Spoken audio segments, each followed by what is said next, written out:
Hello बच्चों, मैं आज आपके लिए रीजनिंग का वो चैप्टर लेके आया हूं जिसको पलक झपकते बनाया जा सकता है और उस चैप्टर का नाम है डाइस, जिसको हिंदी में पासा बोलते हैं।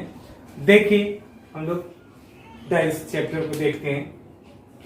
तो डाइस को हिंदी में क्या बोलते हैं? पासा। ये हम आपको बताया भी है। यहां देखिए कि डाइस कैसा दिखता है। ये इस आकार का डाइस होता है। डाइस में फेस जो होता है वो 6 होता है। अब कैसे फेस 6 हुआ? अब यहां पे देखिए, एक इस साइड, एक इसके पीछे वाली साइड, 2 हो गए। एक इस साइड 3, एक इस साइड 4, एक ऊपर और एक नीचे। तो ये 6 फेस हो गए। अब हम आते हैं किनारा। किनारा 12 हो गए। कौन कौन हुए? अब इसको भी देख लेते हैं। 1 2 3 4 5 6 7 8 9 10 11 और 1 12। कितने किनारा हो गए? 12। अब हम लोग देखते हैं कोना, जिसको हम लोग शीर्ष भी बोलते हैं। क्या बोलते हैं? शीर्ष भी बोलते हैं। तो कोना हो गया 8। कोना 8 कैसे हुआ देखते हैं। 1 2 3 4 5 6 7 8। तो ये हमारा डाइस के जो रूप है वो है। ये इतना जो हम आपको बता रहे हैं, ये हम आपको डाइस के बारे में बेसिक बता रहे हैं। बेसिक पहले हम लोग जान जाते हैं, फिर तो ट्रिक पे आग लगाएंगे ही लगाएंगे। पहले हम लोग बेसिक को देख लेते हैं। तो ये हमारा डाइस के बारे में। अब एग्जाम में अगर हम लोग डाइस को देखते हैं कि एग्जाम में डाइस कैसा होता है या डाइस का आकार कैसा होता है, जो एग्जाम में हमारा पूछा जाता है, तो वो इस टाइप का होता है। इस टाइप का क्यों होता है? ये इसलिए होता है क्योंकि किसी भी डाइस के 6 फेस को, 6 सतह को हम एक साथ नहीं देख सकते हैं।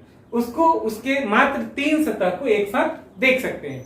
इसलिए हमारे पास जो एग्जाम में हमारे पास आता है चित्र, वो इस टाइप का होता है जिसमें 3 ही फेस होते हैं।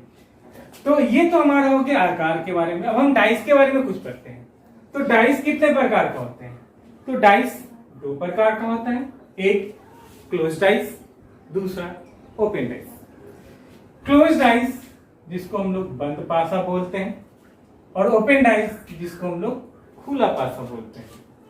तो पहले हम लोग क्लोज डाइस के बारे में जानते हैं, उसके बाद हम नेक्स्ट वीडियो में आप लोग को ओपन डाइस के बारे में बताएंगे।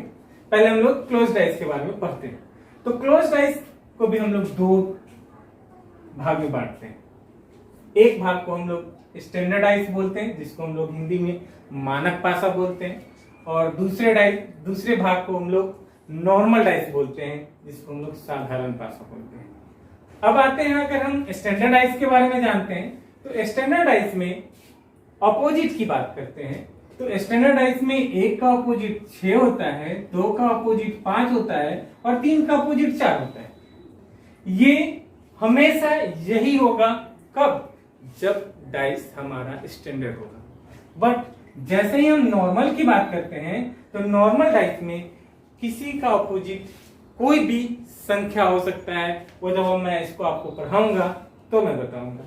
अब आता है एक बात कि सर चलिए आपने बता दिया कि स्टैंडर्ड डाइस में 1 का अपोजिट 6, 2 का अपोजिट 5 और 3 का अपोजिट 4 होता है। बट नॉर्मल में पता नहीं, कोई का किसी का कुछ भी हो सकता है। तो हम लोग डाइस को जो देखेंगे, डाइस के प्रारूप को जो देखेंगे, तो उसमें हम पहचानेंगे कैसे कि वो नॉर्मल है और स्टैंडर्ड। तो हम एक ट्रिक बताते हैं आपको। जैसे सपोज कर लीजिए, ये हम सिर्फ बेसिक बता रहे हैं, कैसे पहचानेंगे। सपोज कर लीजिए कि 2 पासा है हमारे पास। 2 पासा के अलग अलग प्रारूप हैं, और लिखा हुआ है 2 4 6 1 5 और 6।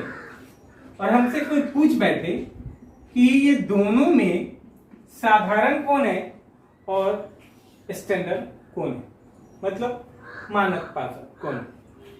तो हमें मालूम है कि 1 का अपोजिट 6, 2 का अपोजिट 5 और 3 का अपोजिट 4 होता है। ये हमारा स्टैंडर्डाइज में होता है। और जो अपोजिट हो गया, अब एक सबसे महत्वपूर्ण बात, जो सबसे इंपोर्टेंट टॉप पॉइंट है इसका, वो है कि जो अपोजिट होगा वो नियरेस्ट नहीं हो सकता है, जो विपरीत होगा वो नजदीक कभी नहीं हो सकता है। ये गांठ बांध ले कि जो विपरीत होगा वो कभी भी नजदीक नहीं हो सकता है। तो जो 1 का अपोजिट 6 विपरीत है, तो क्या वो कभी नजदीक हो सकता है स्टैंडर्डाइज में? नहीं हो सकता है।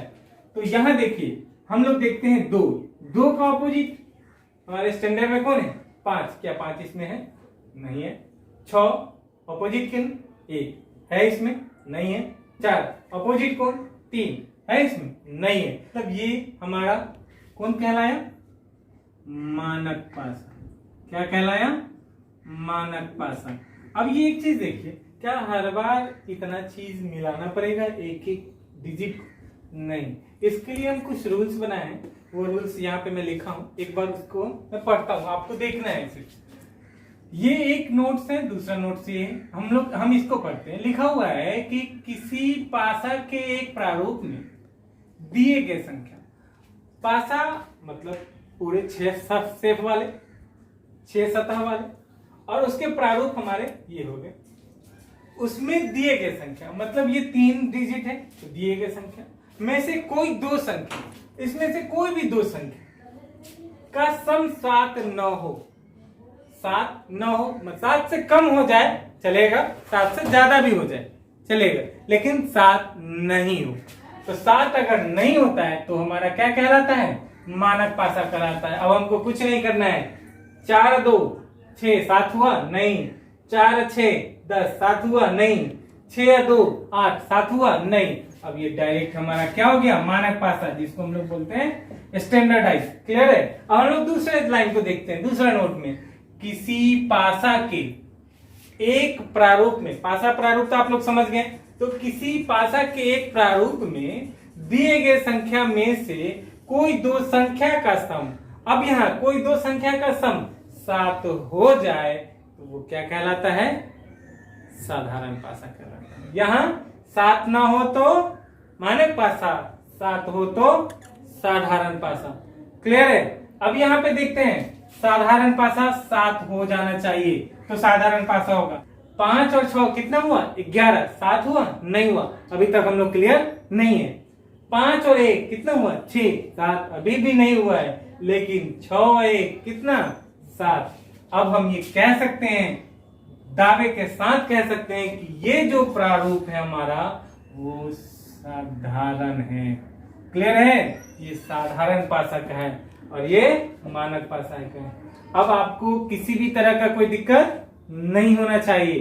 अब हम लोग चलते हैं इसके और नियम के तरफ। अभी हमने जो पढ़ा तो उसमें क्या था कि अगर किसी क्वेश्चन में किसी डाइस के एक ही प्रारूप अगर दिया जा गया हो तो उसके लिए हम अभी जो पढ़ाया वैसे हम देखेंगे। लेकिन जैसे ही किसी क्वेश्चन में एक प्रारूप से ज्यादा हो जाए, 2 प्रारूप हो जाए, 3 प्रारूप हो जाए, 4 प्रारूप हो जाए, उससे ज्यादा तो देता नहीं है, तो वैसे क्वेश्चंस के लिए हमको इस तीनों की मदद लेनी पड़ती है। और कैसे होता है ये देखिए, और यही वो जादुई गोला बारूद वाला कह लीजिए, चाहे तीर धनुष वाला कह लीजिए, पलक झपकते जो बिना पेन का बनने वाला क्वेश्चन होगा वो यही होगा, क्योंकि एग्जाम में आपका 95% क्वेश्चन इसी से पूछा जाता है। तो अब आप लोग ध्यान से इसको देखिए। चलिए एग्जांपल लेते हैं हम लोग। एक कॉमन पे हम लोग पहले क्वेश्चन डील करते हैं, फिर हम लोग आगे भी देखेंगे। तो एक कॉमन में करना क्या होता है, इस दोनों प्रारूप में मुझे कोई एक कॉमन नंबर ढूंढना होता है। जैसे इस दोनों प्रारूप में आपको कोई कॉमन नंबर दिख रहा है क्या? मुझे तो दिख रहा है 5। दोनों कॉमन, दोनों प्रारूप में जो कॉमन संख्या है उसको हम लोग आमने सामने लिख देंगे। अब हम आते हैं पहले प्रारूप में। पहले प्रारूप में कॉमन संख्या से क्लॉकवाइज डायरेक्शन में, जिसको हम लोग हिंदी में क्या बोलते हैं? घड़ी की दिशा। ठीक है? तो क्लॉकवाइज डायरेक्शन में हम 5 के बाद देखते हैं क्या आ रहा है। क्लॉकवाइज डायरेक्शन ऐसे आएगा, क्लियर है ना। तो 5 के बाद आ रहा है 4, 4 के बाद कौन आ रहा है 2, क्लियर है, कोई दिक्कत। अब यहाँ 5 के बाद कौन है, तो इस सेकेंड वाले में 5 के बाद कौन है 3, और 3 के बाद कौन है 6। बस हमारा पूरा निकल गया, ऑपोजिट कौन होगा। तो अगर हमसे कोई पूछ दे अब कि बाबू सर 2 का ऑपोजिट कौन होगा, तो 2 का ऑपोजिट 6, 4 का ऑपोजिट 3। अब पूछा जाए कि 5 का ऑपोजिट कौन है, तो यहाँ 5 के सामने तो 5 ही है। तो मुझे एक चीज बताइए, हमारे पासा में कितने डिजिट 1 to 6, तो 1 to 6 में कोई ऐसा डिजिट है जो इसमें मिस है। ऑफ कोर्स वो संख्या है 1, जो एक नंबर है वो मिस है। तो हमारा 5 का ऑपोजिट कौन हो गया 1, ये हमारा एक कॉमन के लिए समझ में है। चलिए देखिए, अब ये क्वेश्चन तो हमने पेन उठा के बनाया, और मैंने आपसे वादा किया था कि क्वेश्चन बिना पेन का बनेगा। तो कैसे बनेगा, सपोज कर लो 2 प्रारूप दिया हुआ है, और अब हमको इसमें से पूछ दे कि 3 का अपोजिट कौन है, 3 का अपोजिट कौन, और हमको तो ये चीज मालूम नहीं है। तो मुझे करना क्या होता है, कॉमन संख्या ढूंढना है। तो कॉमन संख्या कौन है, कॉमन संख्या 5। तो एक चीज बताओ, हमको अपोजिट जाना है और क्लॉकवाइज जाना है, क्या जाना है क्लॉकवाइज जाना है। तो क्लॉकवाइज में यहाँ देखिए 5 के बाद कौन 4 है, और यहाँ 5 के बाद कौन है 3 है। मतलब 5 के बाद जब यहाँ 3 है और 5 के बाद यहाँ 4 है, मतलब कि यही 4 में 3 के आमने सामने होगा, 100% यही 3 4 के आमने सामने होगा। तो हमारा 3 का अपोजिट कौन हो जाएगा 4, क्लियर है। अब देखिए ये बिना पेन का हमारा बन जाएगा, ये नहीं बनेगा, आराम से बनेगा। समझ में आ गया, नहीं समझ में आया तो थोड़ा रिव्यू कर लीजिएगा, बैक कर लीजिएगा, वीडियो को फिर से देख लीजिएगा। हम लोग चलते हैं दूसरे पॉइंट पे। तो दूसरा पॉइंट हमारा कह रहा है कि 2 कॉमन बना। 2 कॉमन के लिए क्या है कि इस दोनों प्रारूप में मुझे कोई 2 संख्या कॉमन दिख रहा होगा। देखिए तो 2 संख्या कौन कौन कॉमन है, तो 2 संख्या कॉमन है 4 और 2। कौन कौन कॉमन है 4 और 2। तो ये दोनों संख्या को छोड़ने के बाद संख्या कौन बचता है 1 और 6। तो 2 कॉमन संख्या अगर हो तो मात्र बचा हुआ जो संख्या होगा वो एक दूसरे का अपोजिट हो जाएगा। कभी कभी ये हमारा काम देता है कि अगर दिए हुए प्रारूप में 2 संख्या मिल जाए तो बचा हुआ संख्या क्या हो जाएगा एक दूसरे का अपोजिट हो जाएगा। बट एक चीज ध्यान देना है कि ये जो 2 कॉमन है वो कब अप्लाई करेंगे। सर ये अगर हमको मिल जाता तो हम बहुत आसानी से बना लेंगे, लेकिन नहीं, इसको अप्लाई करना है जब आपके क्वेश्चन में मात्र 2 प्रारूप दिखे, तभी 2 प्रारूप से ज्यादा हो तो कृपया इसका प्रयोग न करें, तब हम इसका प्रयोग करते हैं। ठीक है, तो ये चीज समझ में आ गया कि किसी भी प्रारूप में 2 संख्या अगर कॉमन है तो बचा हुआ संख्या जो होगा दोनों का वो एक दूसरे का अपोजिट हो जाएगा। क्लियर है। अब हम देखते हैं तीसरे वाले में जो कि लिखा हुआ विदाउट कॉमन, जिसमें कोई कॉमन ना हो। और ये भी सिर्फ और सिर्फ तभी अप्लाई करेंगे जब हमारे क्वेश्चन में मात्र 2 प्रारूप दिख रहा हो। 2 से ज्यादा प्रारूप होगा तो न हम इसका प्रयोग करेंगे और न इसका प्रयोग करेंगे, सिर्फ और सिर्फ इसका प्रयोग करेंगे। तो ई जो है सबसे दिक्कत वाला है। कौन वाला है दिक्कत वाला। कैसे दिक्कत वाला, तो देखिए ये में ऊपर वाला जो है वो डायरेक्ट हो जाता है ऊपर वाला से दोस्ती उसका, और इधर लेफ्ट वाले का दोस्ती लेफ्ट वाले से, और राइट वाले का दोस्ती राइट वाले से हो जाता है। तो ये बहुत ही आसान है। ये आसान इस कारण से है कि इसमें हम डायरेक्ट 1 का अपोजिट कर लिए 2, 4 का अपोजिट कर लिए 3 और 5 का अपोजिट कर लिए 6। सबसे आसान हमारा यही है। क्लियर है, कोई दिक्कत। चलिए हम एक क्वेश्चन बना के देखते हैं कैसा होता है। ये क्वेश्चन RRC हाजीपुर में पूछा गया है। क्वेश्चन में 4 प्रारूप दिया हुआ है और हमसे पूछा जा रहा है कि 3 का अपोजिट क्या हो। तो 3 के अपोजिट हमको ढूंढना है। हम इस दोनों में अगर देखते हैं तो हम इस दोनों से भी आसानी से बता सकते हैं।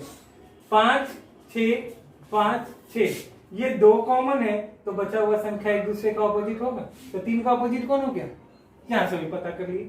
अब हम आते हैं कोई दूसरा और देखते हैं। इस दोनों में कॉमन संख्या कौन है, कोई भी कॉमन संख्या नहीं है, तो इसको तो हम विदाउट कॉमन संख्या, तो इस दोनों में तो हमारा हुआ नहीं।